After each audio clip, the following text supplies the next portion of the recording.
بسم اللہ الرحمن الرحیم۔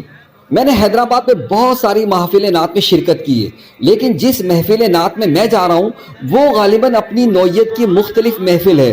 عنوان تو اس کا محفل نعت ہی ہے، لیکن اس محفل میں خصوصی طور پر ان حضرات کو مہمان خصوصی بنایا جاتا ہے جو اس سال میں حج و عمرے کی سعادت حاصل کر کے آئے ہوئے ہوتے ہیں۔ یوں یہ محفل نعت بسلسلہ زائرین طیبہ کی یادیں کے عنوان سے جانا جاتا ہے۔ سال بھر میں کون کون حج و عمرے کی سعادت حاصل کر کے آیا، ان کی معلومات رکھنا، انہیں نوٹڈ رکھنا، پھر اس محفل میں بطور اسپیشل گیسٹ مدعو کرنا، کیف و سرور، روحانیت سے بھرپور، ادب و احترام اور عشق و محبت سے لبریز اس محفل کو سجانے والے ہیں جناب حکیم عتیق احمد صاحب۔ اس سال اپنی ناسازی طبیعت کی وجہ سے لگ رہا تھا کہ شاید سالوں سال سے منعقد ہونے والی یہ محفل نہ ہو سکے، لیکن باوجود ناسازی طبیعت کے حکیم صاحب کرسی ڈال کر برا جمال ہو گئے اور آنے والے ہر مہمان کا اسی انداز میں پرتپاک استقبال شروع کر دیا۔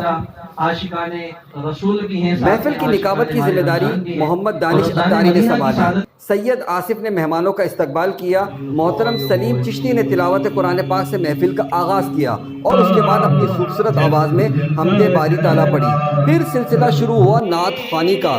حیدرآباد کے خوش الحان نعت خوانوں نے اپنی پرسوز آواز میں یاد مدینہ میں ڈوب کر نعتیں پڑھی، اور جب یہ نعت پڑھی جا رہی تھی کہ رحمت برس رہی ہے محمد کے شہر میں، تو ہم نے دیکھا کہ ہماری محفل میں بھی ہلکی ہلکی جو فوار جو ہے وہ پڑنا شروع ہو گئی۔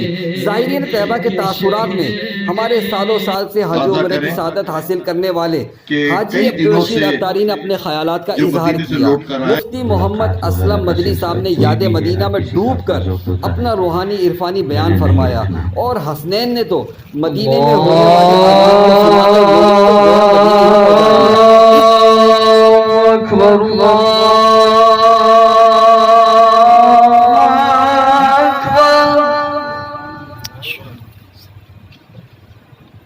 اللہ اکبر